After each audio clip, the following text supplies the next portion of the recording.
Welcome to Penrose Learning, where we make understanding easy.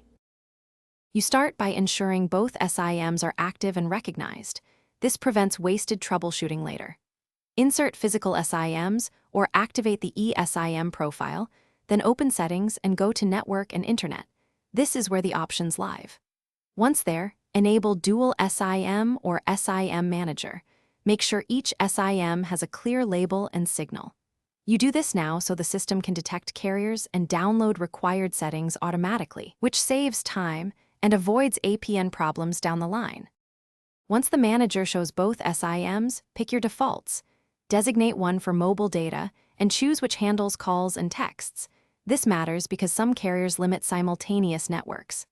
Next, tap each SIM to adjust APN, preferred network type, and roaming permission. Set the faster carrier for data and restrict roaming to avoid charges.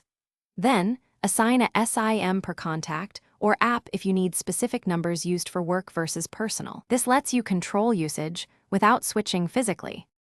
You finish by restarting the phone so carrier registrations and APN settings take effect reliably. This often clears transient errors. After reboot, make a short call, send an SMS, and open a web page to confirm which SIM carries data. Check status icons for clarity. If something still misroutes, toggle the SIM off then on or reset network settings. This restores default configurations without erasing personal files. One tip: if a single SIM won't connect, swap slots to rule out a tray or hardware. Thanks for watching. If this was helpful, leave a like and consider subscribing. See you next time.